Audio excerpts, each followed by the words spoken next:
When I founded Forge Wealth Management, I created a firm that aims to put our clients' interests first. Our clients are our priority. We create customized financial plans tailored to your needs and deliver them in a clear and concise manner. We are committed to our relationship with you and want to be part of your life journey. Welcome to Forge Wealth Management. We look forward to meeting you.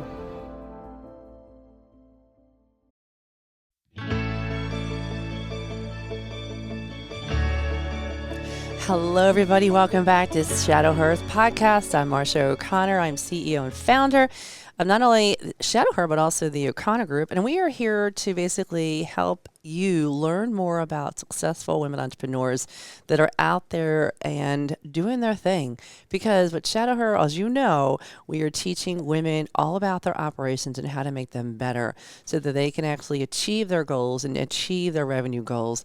But today I've got a special guest, not only because of the fact that she is dynamo and what she does and how she does it, but, you know, I have a long relationship because I actually worked with her brother a long time ago. So, Andrea Begley, welcome to the show.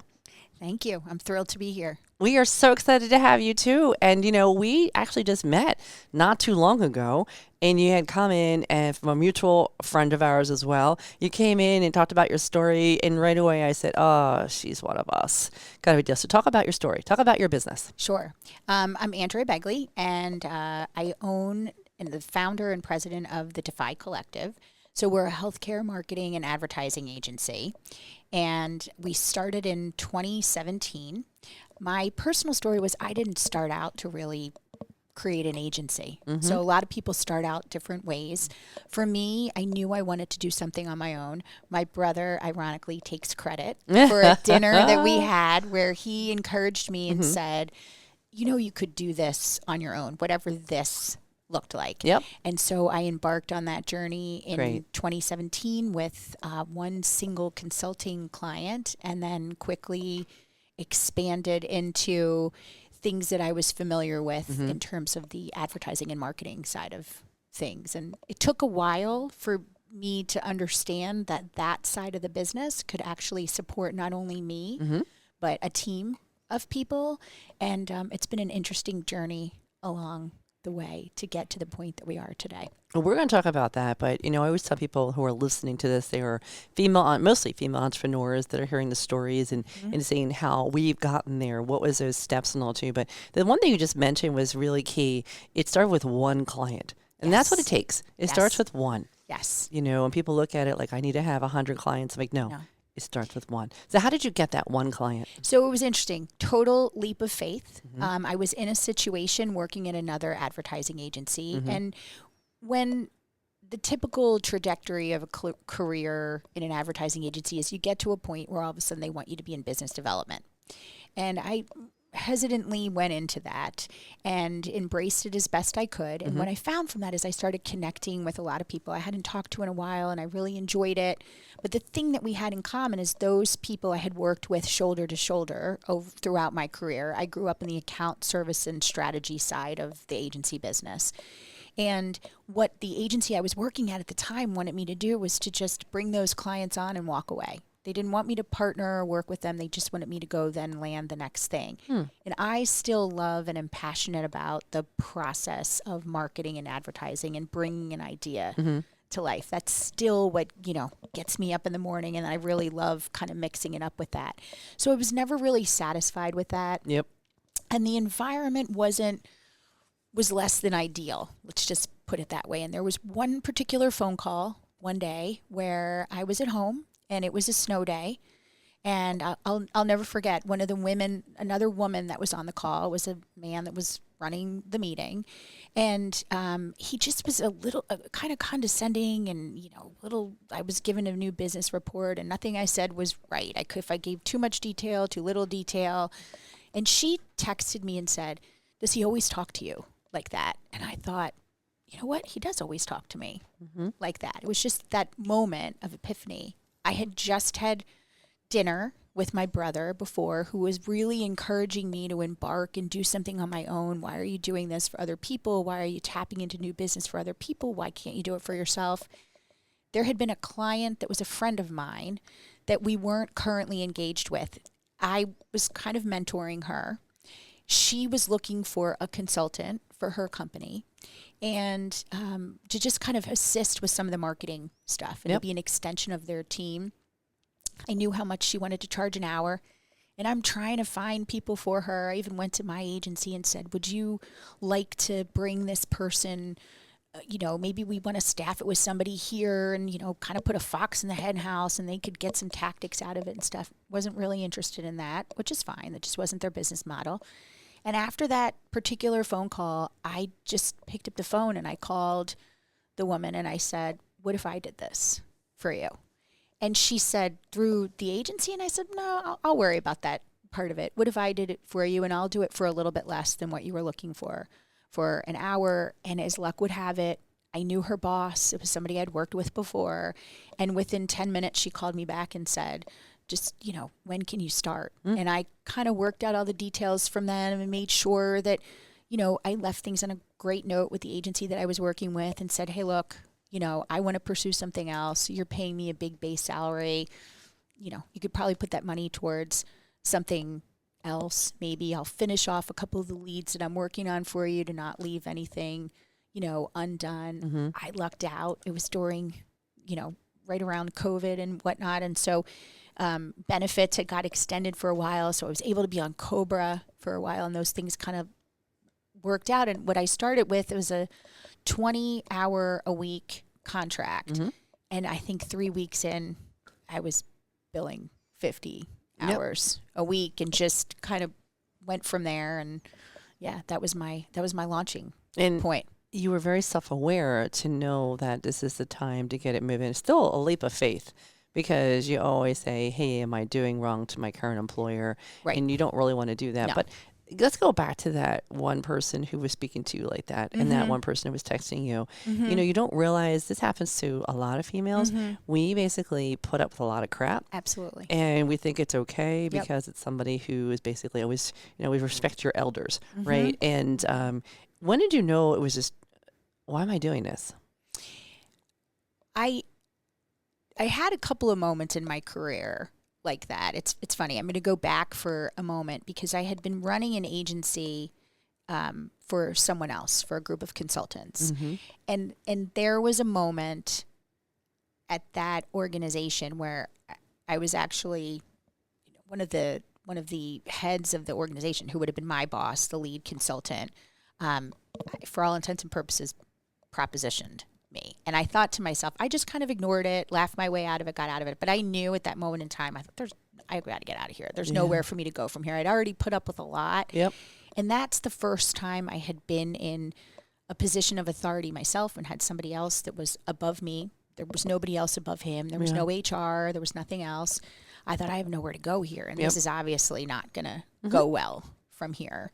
And I, navigated my way through that. So it's interesting. That's why I made the leap to go to the other agencies. I wanted to get back to somewhere where I felt like it was more collegial and I was valued and whatnot. And I think, as a strong woman, I am definitely opinionated. I've never been, I've never been shy. People say all the time, I'm going to offer what I think about something. I'm not a shrinking violet in the back of the room anymore. I have a voice. And you either value that input or you don't. I don't consider myself disruptive. I don't consider myself, but I also won't sit back and not at least say, do we want to think about that a little bit more? Are we sure we want to say that? And I think in this particular instance, that's exactly what I was brought in for. And I think that's exactly what, at a certain point, wasn't respected or wanted anymore. And so I think you have to find the environment that works well for you and your personality. I've always been a bit of a rebel. I've always been the person that's, do we have to do that way? Can't we do it this way? And, blessing and a curse, right? Sometimes I was complimented for it. My clients loved it. Sometimes in the agency world, they didn't like it so much. So, you find your people. You find your people that respect it.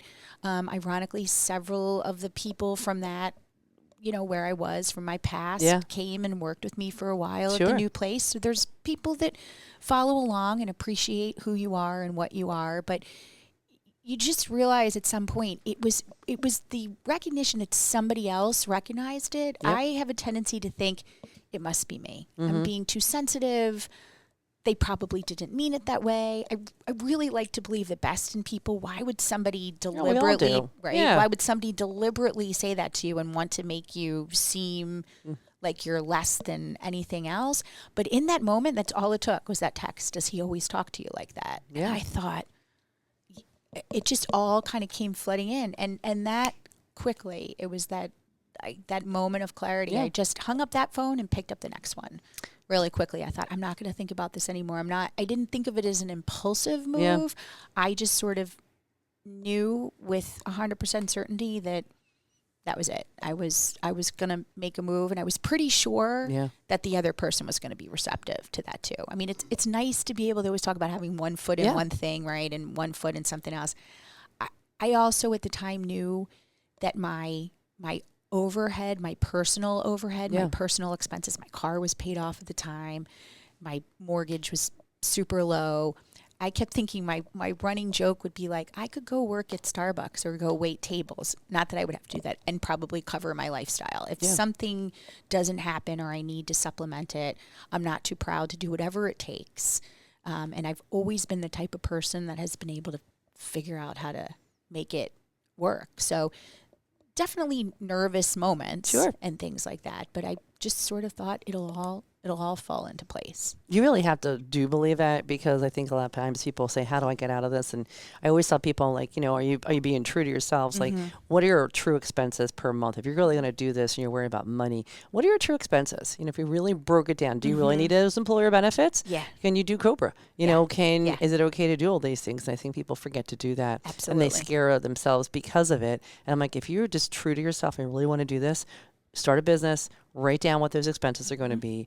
Can you afford that? And can you do a side job? Like when I first started, I used to sell Arbonne on the side. Okay. And it was a makeup product that you had to go to home and, like Avon calling. And I actually enjoyed it. But one of the best things they taught me was the fact they had these great sales motivation programs once a month. So my mentor we would drive up together to Allentown in this huge room of all these females selling this great product. And they had these great sales trainers.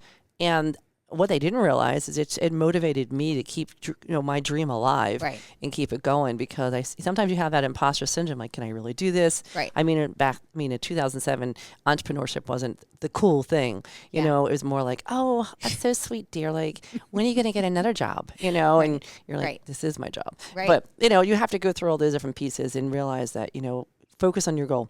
Focus on your goal, where you want to be. It's not going to happen overnight, and definitely isn't going to happen usually within a year. So, absolutely. So here you are, so many years now into your program. You have so many. How many people do you have now?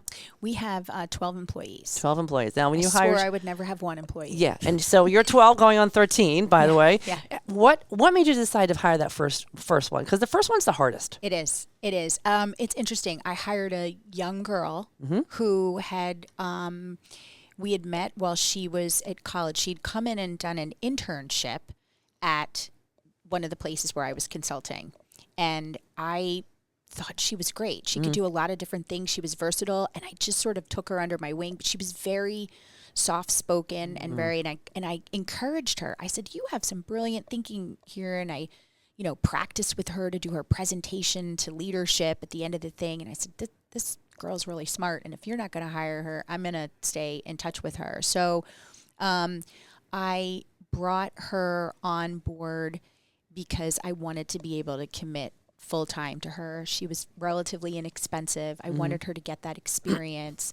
I had to figure out benefits for the first time for her. My benefits were starting to finally run out. So I thought, okay, I have to figure this out for myself. I'll figure it out for her.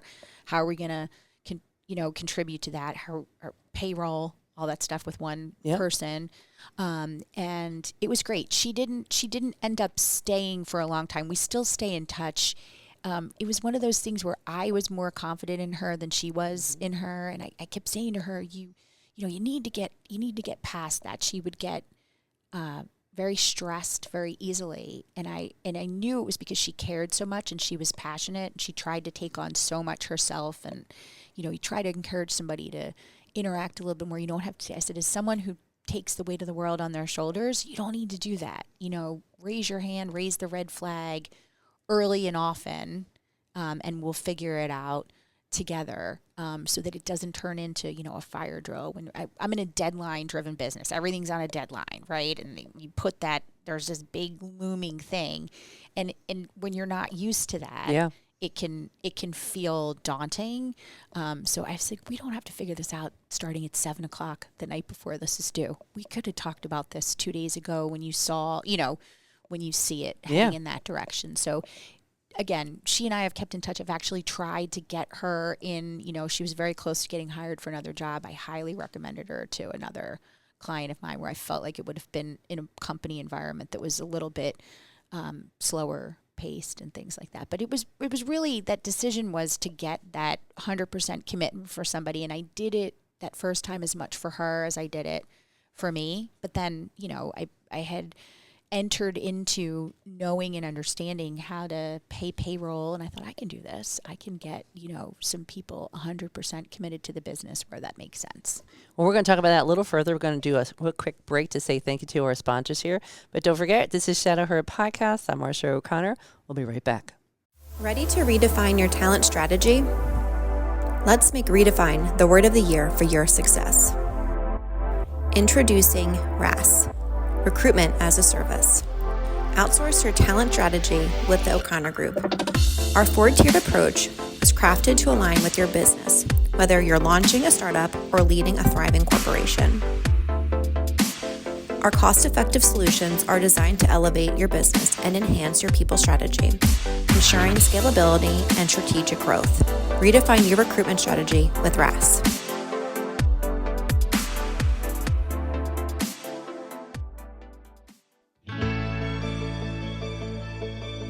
And welcome back to Shadow Her Podcast. I'm here with Andrea Begley, and we were just talking about how she just hired her first employee, and now she actually has 12 employees.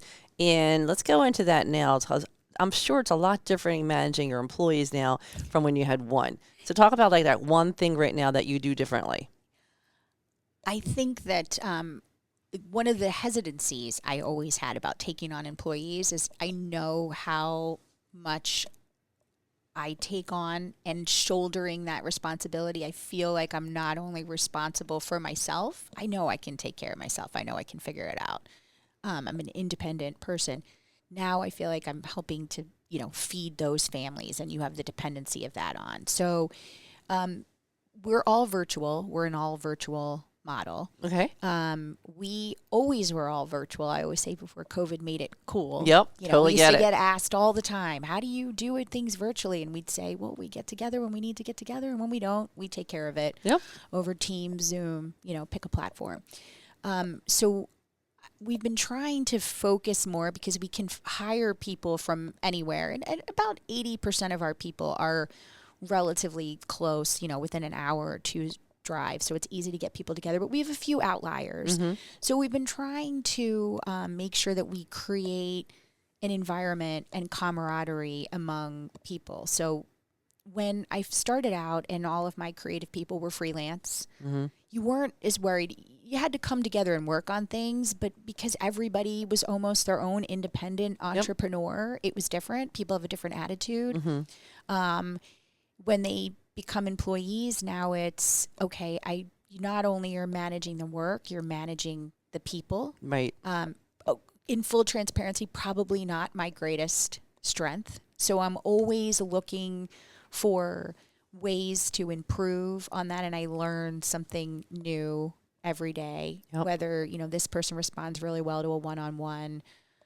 I'm really busy. I don't really have time to have a one-on-one with this person. What are we going to talk about? Right. And just making sure that, you're coaching and talking to the people, not just about the work. Yeah. I think is the thing that probably I'm still learning. Yep. And trying to do a little bit differently. And, everybody talks about culture. Yep. And creating the idea of culture. Mm-hmm. Having, gone through the advertising ranks, a lot of times culture was surrounded by things being cool. We were the people that had the coffee bars in the office and the pool tables and the ping pong tables, because quite frankly, they wanted you to stay there later and longer. Yeah. I mean, that was the incentive. The world is a different place now. We're more night and day. We're more in a 9 to 5, type of a. We are. Well, we're 9 to 5. You sure about that? Yeah. And I'm still not in a 9 to 5 business. And that's probably the biggest challenge, is keeping people motivated. The first quarter of this year wasn't as busy as I would have liked. We're hopefully on the cusp of landing some, significant business and having an upswing there. And the thing that I worry about is it's going to be shell shock, that your days are going to be busy and filled. So trying to keep everybody constantly motivated and constantly productive and constantly efficient, asking yourself, what can you do today? I'm big on what can you do today to make tomorrow easier? Yep. Don't leave it for tomorrow, because you don't know what tomorrow's going to bring. So anticipating those things and trying to instill those mantras and that my mindset with other people. And knowing when to make decisions that you made a bad move. You brought somebody in that looked good on paper, seemed like they were going to work, but sometimes you don't know till you know. You start working with somebody and you think, this is not what we need here. There's lots of nuances to our business and lots of things about being in a small entrepreneurial organization. And I say that to people all the time. And then I've started to ask, what does that mean to you? I know what it means to me. Right. I know what it means when you talk about being in an entrepreneurial organization.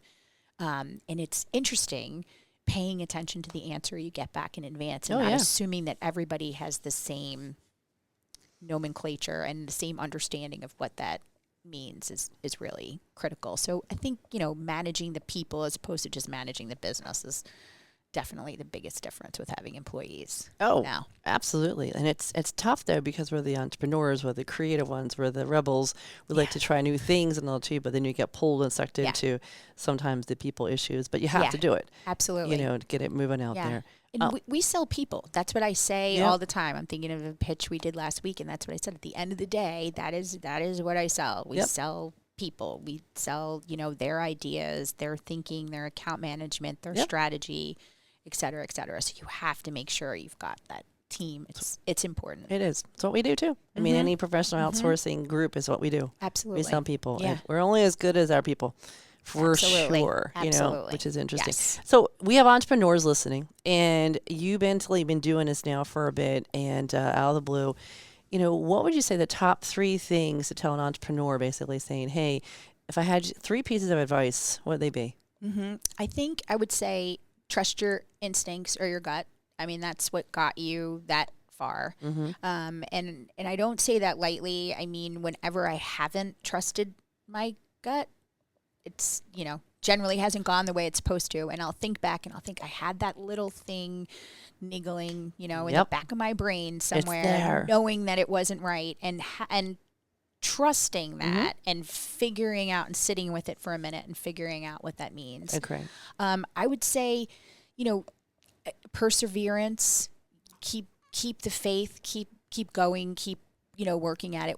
However you do that in your life, whether it's, prayer and spiritual, whether it's, relying on, you were talking about, calling a friend, leaning on somebody else, whatever that is to get you through those moments. I think,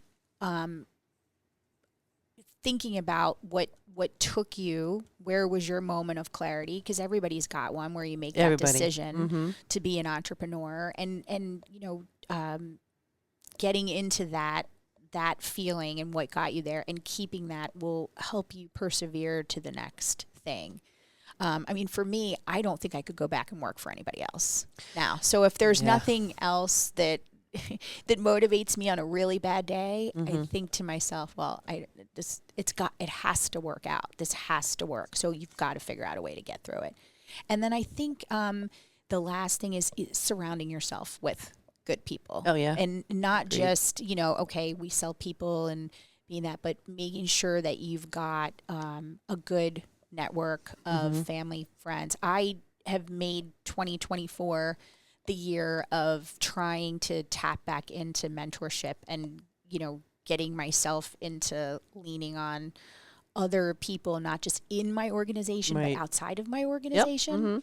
And I think that's really important too, because it's hard to just lean on people It is. that you're working with on a daily basis. You need that outside. Oh my God, you perspective. need your tribe for sure. yeah. You know, I have a women's chat with EO that are about 5 of us that we talk once a month for about 2.5 hours, and we all have 20 minutes. Yeah. And one good thing, one bad thing. Could be family, could be work, could be whatever. Right. It is awesome. Yeah. And we just really share an awful lot and deep stuff. And then we also go sharing experiences with each other. And you just need that tribe. And I can't tell you how many times I'll get a text message saying, hey, give a second.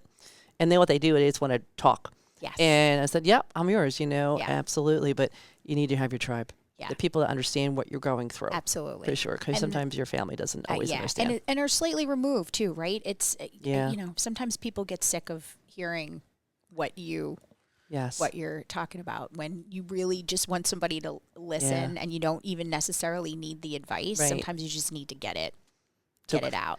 So one day when you write your book, what's that title going to be called? I think, well, I mean, our thing is DEFY. So I think, you know, defying your dream or something about true grit, either one of those, because I will say if there's one trait that I've always had, whether it's my reputation with my clients, whether it's my reputation now, is I'm really good at figuring things out. I always say to people, you know, we don't say no, we sort of modify the ask, right? And I think that there's an art to that and how you do that and how you know, build relationships from that. And I think it can apply to a lot of different things. And I think there's just no replacement for, you know, figuring things out and just sort of defying what you think. That's kind of where our name comes from, defying what you think is possible and figuring out a way to get it done. So like I said, you know, in the agency world, I was always in trouble because I would just bypass. I would look at the traffic person or production person or whoever it was and say, I'm sorry, why can't we get this done? Like, they need this in 6 weeks. So, okay, I get it. We can't build an entire website and, you know, and 3 pieces of collateral, but like, what can we do in 6 weeks? So you want the message to just go back and say, we can't do this for you. It's sometimes if you go back with, this is what we can, and clarify what it is that they really need. Agreed. And I love to help people. Yep. I hear you there. I'm a loud and helper, clear. right? To And a- so to a fault.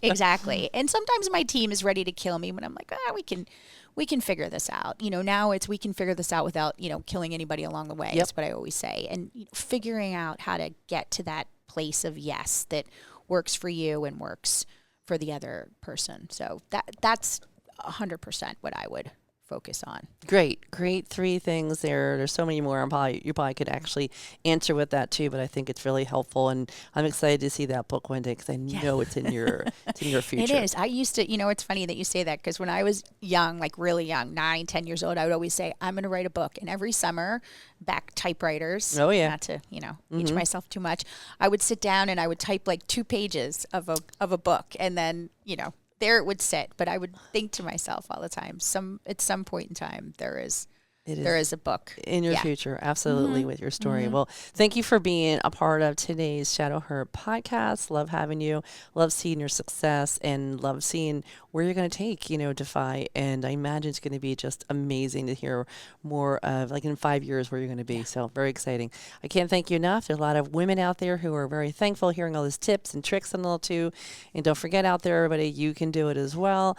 And once again, thank you for listening to today's Shadow Her podcast. I'm Marcia O'Connor. And don't forget, believe in you because we do. Take care.